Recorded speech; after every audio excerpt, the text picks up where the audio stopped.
Do we have any items? Let's start, maybe we'll start in Zoom land for show and tell tonight. We're going to combine show and tell and the tips and tricks and club challenge. I got all. You all three? Yep.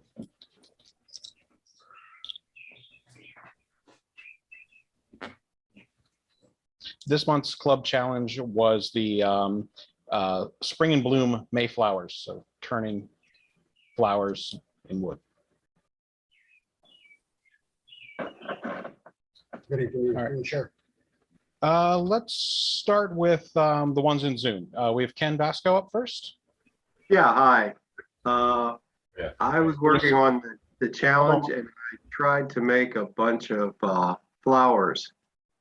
So it was a challenge at first. I was cutting them off too short, but towards the end I started to get pretty good at them. The problem I have now is how am I going to attach the stems? And one of the things I thought that I would use is the garden wire, the green garden wire, and just drill a hole in the back and put them in there. But it was kind of a fun challenge, so thank you. Appreciate that. How'd you make those? Well, I got green wood, and I've been doing a lot of trimming on my fruit trees. And what I did is I put them in and I just peeled back with a skew. As I peeled it back, I just moved over and peeled some more back until I got to the center. So it's just one skew cut after another going in? Yes. Yep. Start on the outside. You can see this was one of the first ones I did. And you can see it's not that great, but it came out okay. What kind of wood are you using? Apple, apricot, peach, and a little bit cherry. So I tried a bunch of different ones, and again, I used my microwave to help dry them out.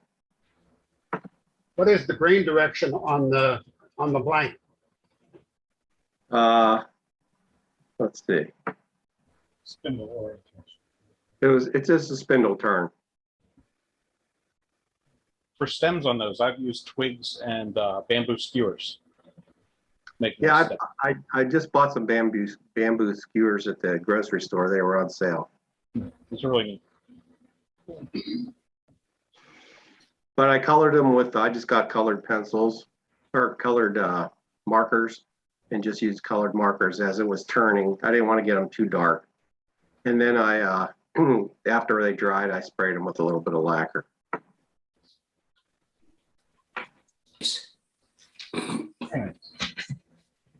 Wow. It was fun.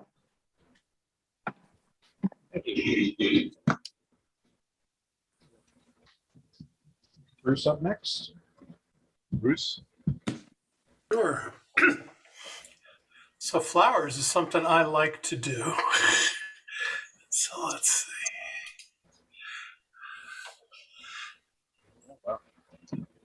So these are burl flowers. The one on the left is a big leaf maple burl, and the one on the right is a red mallee burl. They're made from burl caps. And listening to the questions before, I leave a small tenon at the base of them and then add a stem from there. Nice. Very nice. So that's my flowers. Do you want to What see? size are they, Bruce? So these are about 3 inches in diameter, I'd say. And with the base, they're about 6 inches or so tall. Yeah. I need to do some work on the bases. I haven't really put any effort into those, and I think they deserve a little better base. Do we have time for other stuff too, or do you just want to see flowers? Go for it. Yeah, sure. We're combining everything. Combining it? All right, let me just. So this is an experiment in hollow forms with multi-axis. So this is a 2-axis hollow form, which is turned and hollowed in 2 axes. And Actually, I could quickly show you how I do this. It's not as crazy as it might look. It just starts with a spindle blank, which is made kind of spherical, and you begin to turn the one axis, and then it's flipped to a second. A tenon is put on the back, and then you can make obviously the second opening from there. And the real challenge is trying to figure out what the shape will be so that you hollow it correctly before you start to really get there. But in the end, it just kind of comes down pretty fast. And if you leave enough wood, life is good. And I turned it around with a rubber chucky here, which actually supports the vessel in the bottom with a steel rod rather than putting all the stress on the opening. And that's what you get. What kind of wall thicknesses are there on that? Nothing I'd be real proud of. It's the real trick is at the top here, where this piece comes in. I was very aware of if I went too thin coming down around this corner, I was going to go right out the wall here. So I probably left half-inch kind of thicknesses here, and basically I hollow it before I do the bottom here. So it probably is a 1/4 inch at the bottom, and it probably goes up to closer to a half in the end. But it was dry wood, so it was able to, I'm pretty sure it's stable. Nice piece. Thank you.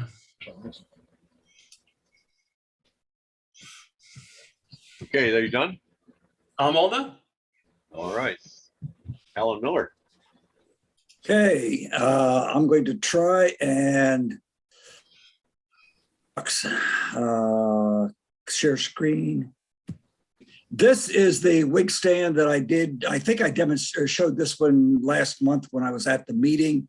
And so it's just part of the set. Couple upgrades on the bandsaw. This used to have just a little knob down in there, which made a real pain for changing blades. So I put the crank in instead, and that has really speeded up blade changing for me. Second thing I did was added a treadmill motor. And so I went from half a horse to a 2-horse, AC to DC. And that does have the variable speed, which, I'm not sure that's all that necessary, but I've got it anyway. And then the third thing, I put a 6-inch riser block in. Started with a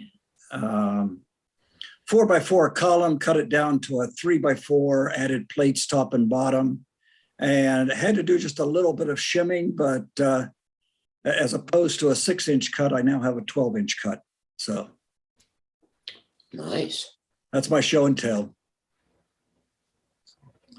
You fabricated the riser yourself? That's not a kit. That's not a kit. As a matter of fact, to get a Delta kit is like $327. I had a friend that gave me some steel, so I fabricated that myself. And the blade guard in the back is wood, so I was able to make that. And I bought the blade for $13. So that's what the riser cost me. Alan, how long is your blade now? Nice. It went from a 93 to a 105, I think.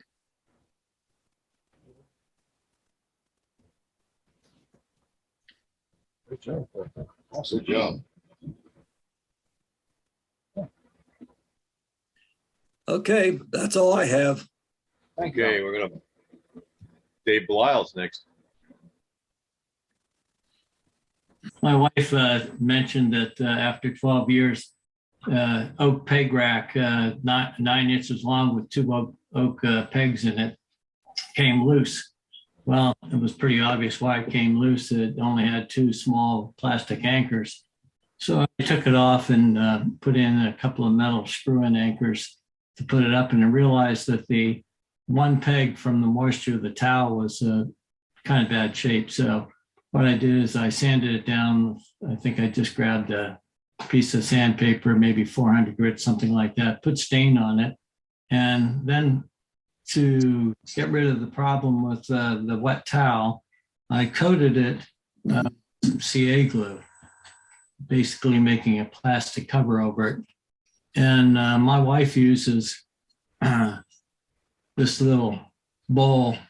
She puts a frog in, and then she puts some flowers in. And after she's done with it each time, I put CA glue on the inside so it doesn't leak. I did make one of the spaceships that Kai had talked about. And Kai's spaceship, he used some type of a jig to spin it. I didn't think that was a good idea. I'm too lazy to do something like that. So when Barry gets the pictures up there, I'll talk more about how this was done. The first thing I realized is that when Kai was talking about balloon lights, I had no idea what he's talking about. So the more I thought about it, I had done some wood carving, taken a wood carving lesson and made a lighthouse. And I realized that's the light that we put in. So I went in the basement, and sure enough, I had a bag of these little lights. And I thought, well, I can do that.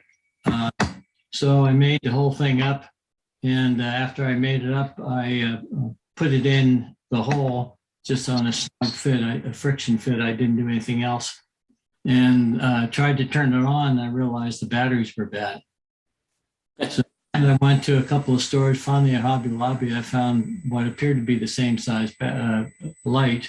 And I brought that home. And the diameter of that light was just a little larger than the hole I had made.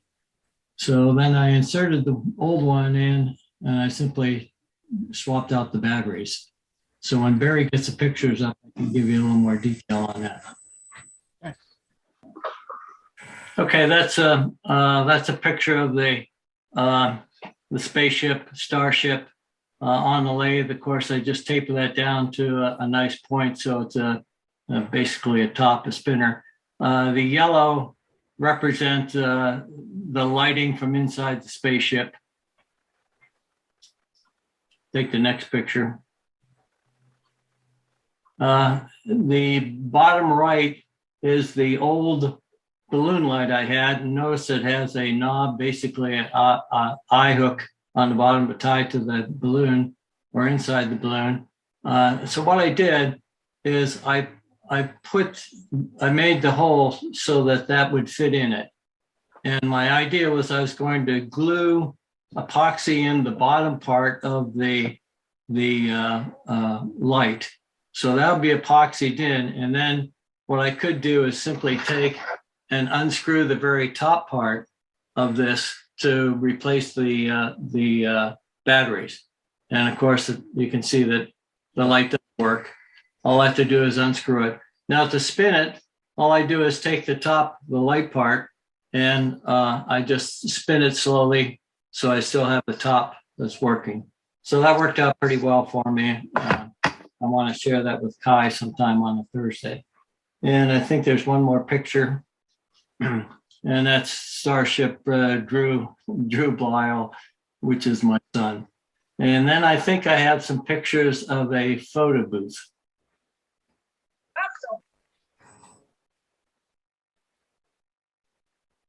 So that's the frog, the cup that my wife uses for flowers.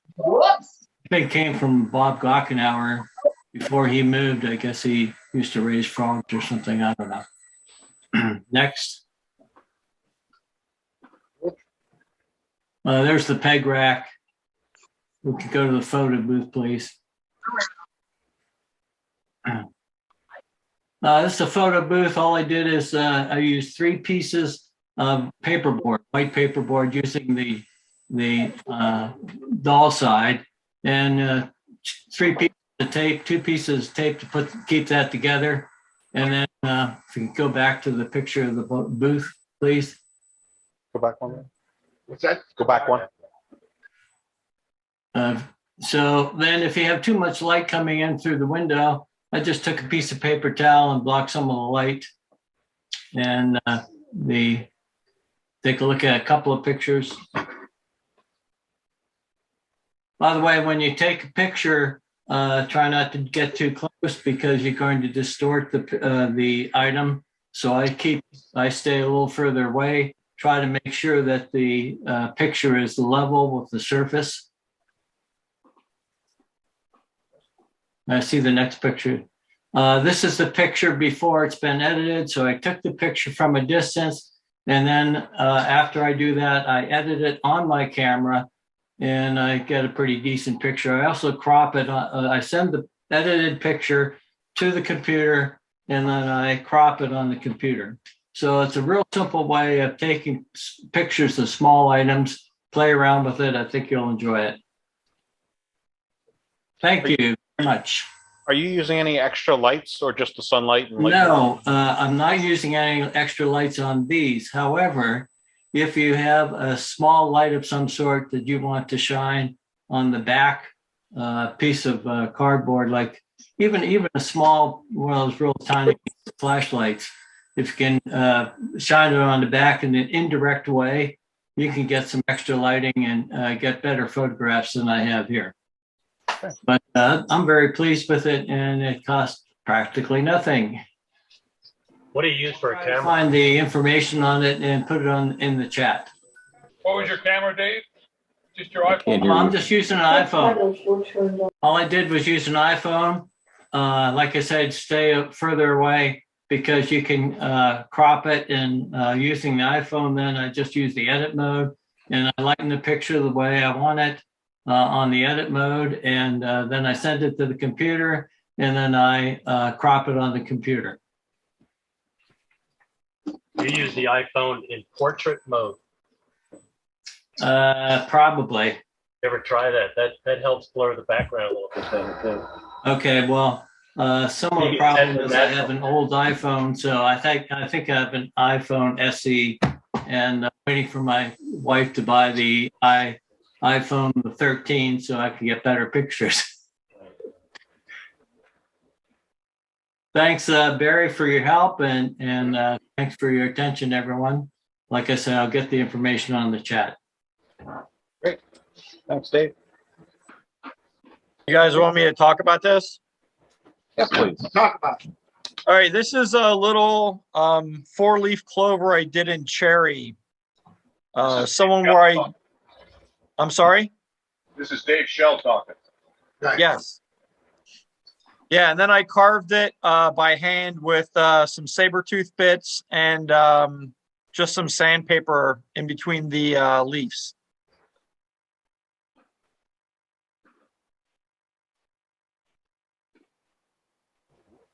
That's pretty much all there is to it. It's a pretty simple thing. It's 2 pieces or 1 piece? No, it's all 1 piece. Oh, wow.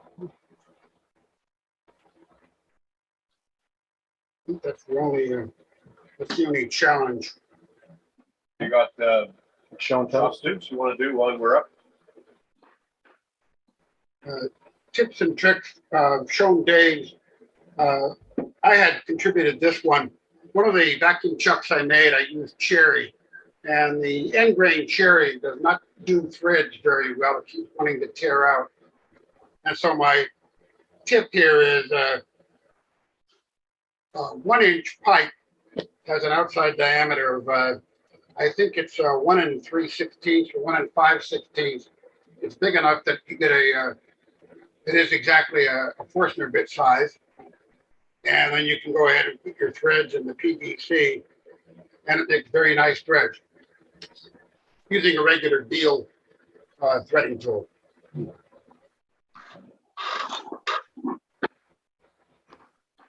Larry, Alan here. Would you have been able just to use a threaded nipple or a threaded sleeve to do the same thing? Pipe.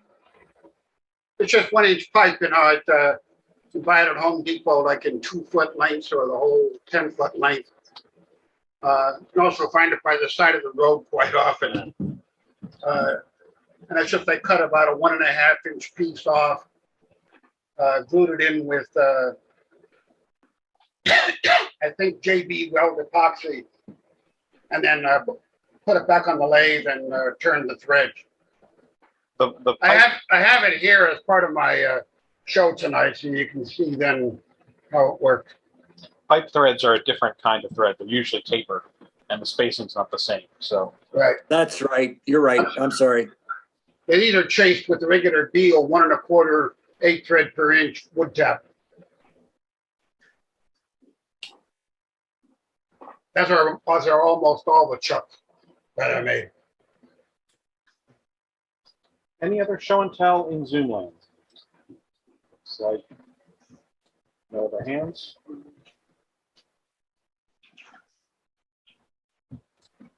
So anyone here in the house who wants to start show and tell? Any items they brought in? You got to go up to the front table to do it. Yep, we need you. Let's start. Trade spots with you.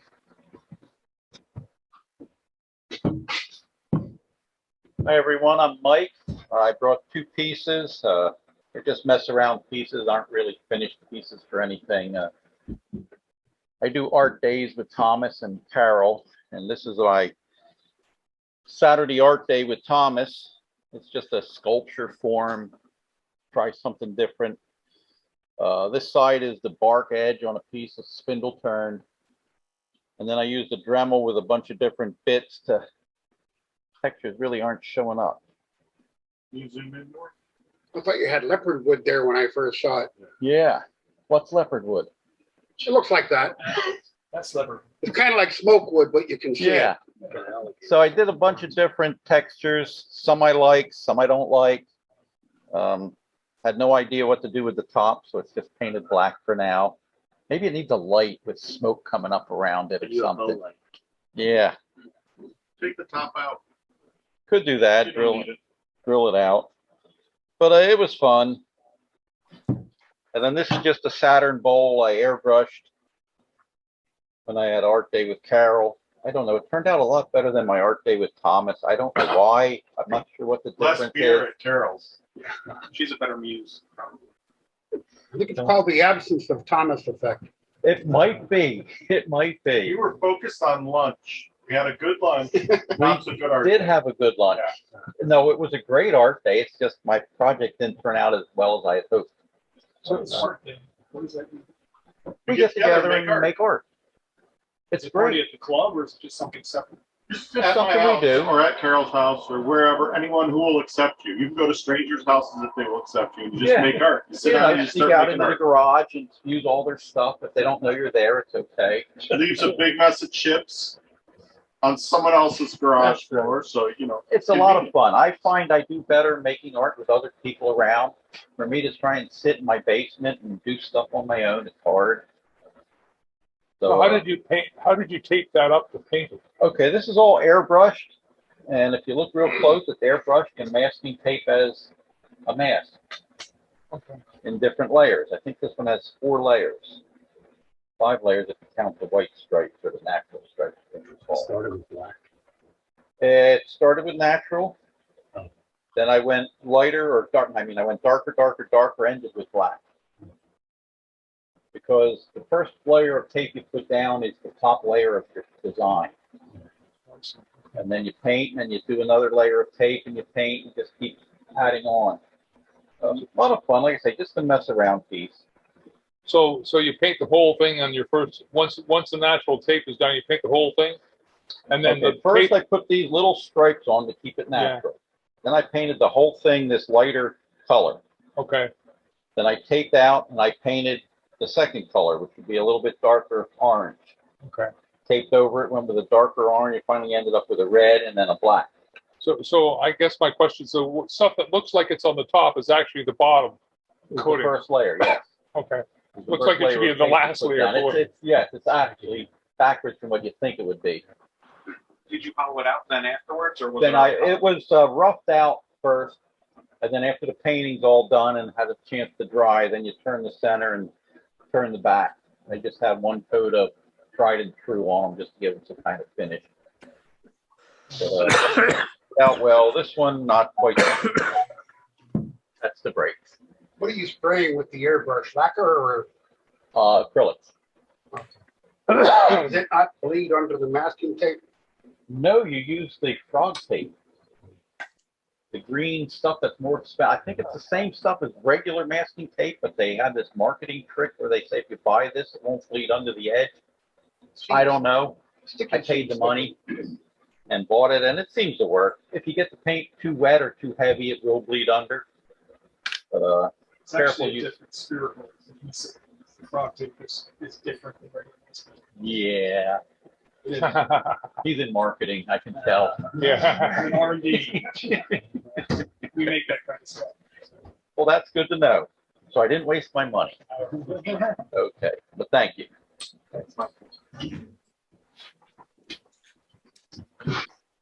Wow. Well, I'm going to go before the show and tell gets way too complicated.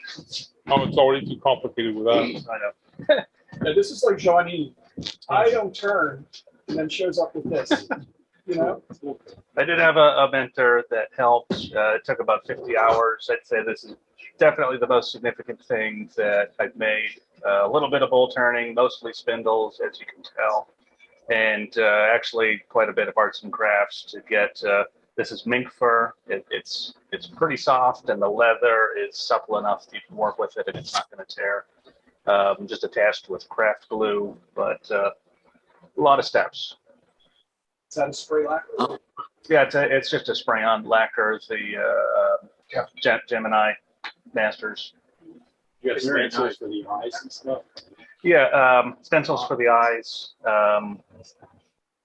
And where you do see some paint, it's enamel. You move the lever so we can see them. Oh, yeah, sure. It is functional. Use that when John talks. That's right. Could we see the back? Yeah, we can see that. Looks like it's walnut. Yeah, we got a walnut for the base, walnut for the legs. The rest of it is ash. There's a couple maple pieces, some nice coloration in the crown. What is the crown? The dome is cherry, and the crown is, I can say, I think the crown is ash as well. No, maple, you're right. And you're Neil, is that right? Nick. Yeah, so I've been working since coming here and really turning to source some of this. I've got about 5 that are in the introductory stages of this, trying to make soldiers and maybe a cardinal, some other chest type pieces. That would also surprisingly work surprisingly well as a paint stand. It would. How did you hinge that flapper in the back? That's a great question. There's a pin nail that actually runs crosswise where the dowel holes are for the arm. Oh, okay. And it holds that in. And the arms hide the pin. The arms hide the pin, exactly. Did you work from a plan for each piece to measure? Had a this isn't my most original idea, but I had a guy who sent me some templates to at least work with. You know, the feet start out as more spherical, cut them in half on a bandsaw to get that shape. But having that template to start with is a good start. You don't exactly match it, but since the arms and the legs are right next to each other, my main challenge was making them match exactly. If they're even a little bit off on any of the tapers, it's immediately apparent. What kind of tool do you use for the fine lines, like on the breastplate and the codpiece? Breastplate and the codpiece. These are. This is actually leather here. That is actually a vinyl applique. Oh, you buy it already adorned? Yeah, I got it from him. The other parts are actually painted, but I'm still starting out with finishes, and I'm not very good at that at all. So once I got this detail done on the crown, I said, boy, if I want to finish this anytime this century, I should probably just wrap that up. And I've learned a lot from this, so future ones don't take quite as much time. Well, I want to recommend you to Jerry Snelson, who's out there in Zoom land. Okay. He makes these things, and we have on our website a little video of some of his stuff. I'll send you a link. Oh, terrific. I'm looking forward to that. I presume you don't have any kids or that. That would be broken, separate. No kids. No kids. I still don't have as much time to make as many of these as I'd like. And I was really delighted to find Drofts down in Quarryville, one of the few places I know that carries blanks that are 16 quarters. Otherwise, my usual place for furniture only goes up to 8 quarters. Very nice. Very nice. I've been visiting. I've been out busy working on consulting, so I haven't been at the club for since Christmas, I don't think, and I haven't been out in my shop since well before then. And I figured I had to come at least with one thing that I made in the last week, so I grabbed a piece of cherry. One of the nice things about making bowl blanks and throwing them on the shelf to dry is every once in a while, when you feel like it, you can just grab one and go for it. You know, I think this has been sitting around my shop for at least 10 years. You know, one of two or three. The rest of them only there for 15. So anyway, that's all. It's mostly just getting back in the swing of things and hopefully trying to get a bit more stuff. Anyway, What are you finishing with? just polyurethane. There's about 5 coats of that. I put it on while the lathe was spinning. So yeah, white bond, high gloss poly. This is Derek. Derek placed it as a recent member, so that's why I'm saying what your name is. Recently born too. Yeah. Hello, everyone. So I brought a few things that I've made. Just got into turning about a year ago. Haven't really got to do too much, but I wanted to show a few of the items that I've made. I made this was actually my first bowl that I ever made. It turned out really thin, but I realized I turned it very wet, and the day after I turned it, it turned to an oval. So it initially was brown, but now it's slightly oval. Fortunately, it has not cracked, so I was very fortunate. This is silver maple. Unfortunately, since I'm still new, I was buying wood, so I'm kind of going through that stock right now. I slowly got a little bit better and started rough turning, letting it dry for a few days, and then going back and finalizing it. I brought these to kind of get some constructive criticism. I still have a lot of chipping and cracking and stuff like that. It's not perfect, but you know, for my first bowls, I'm pretty happy with them. I started also doing little jars as well for Christmas gifts for the family. I pretty much haven't really got the boring technique down and just been using Forstner bits. But it's still a little fun thing I've been doing that keeps me busy. It's really nice. It's always good for them. Yeah, that was my biggest thing is just practicing and getting that good pop going and a nice snug fit that I can wiggle and it doesn't fall apart. Tried different various techniques and different styles. I didn't really have any templates. I just kind of made one and decided just going to keep going and try a bunch of different ones. Very happy with them. I've made a few that were very thin up on the very top. I haven't had any break on me yet, so I've been very fortunate for that. That'll come. Yeah. One of my favorite things to make are little acorns. I have a lot of fun making these, and a lot of nieces and nephews that absolutely love these as little gifts. I did a little bit of texturing in the middle, or at least tried to. It's all right. I'm happy with it. This one I really liked. It turned out very thin. Very happy with this one. I actually think it's my favorite. And then I also have a cherry one that I made. I think I've made probably 30 different acorns at this point in time. Once I made one, I just kind of got on a kick and just kept making them until I got burnt out and stopped making them and haven't touched one since. But these are a lot of fun. This one's cherry in particular. This one, walnut.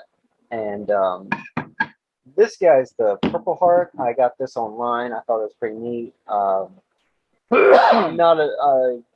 Haven't bought any wood lately. Fortunately, since my last coffee hour that I was at, I got in touch with Dave, and he's provided me with some wood, and that's been a great help so far. So I was very appreciative of that. Haven't really got to turn a whole lot lately, but it's definitely something I want to learn a lot more about and get a little more hands-on training from some experts. I watched enough YouTube videos and my head's scrambled at this point. I just kind of need some hands-on and watch some professionals. So I appreciate you guys. So we understand. You live? In Lancaster. Oh, okay. Yep. What did you finish? Actually just walnut wax. Yep. So it's the Mahoney's walnut wax. I don't actually use any of the oil. I just use the walnut wax. I've been testing out different finishes, Danish oil or walnut wax. That's pretty much my go-tos. Yeah, other than that, I'm definitely enjoying it. So, got a feel.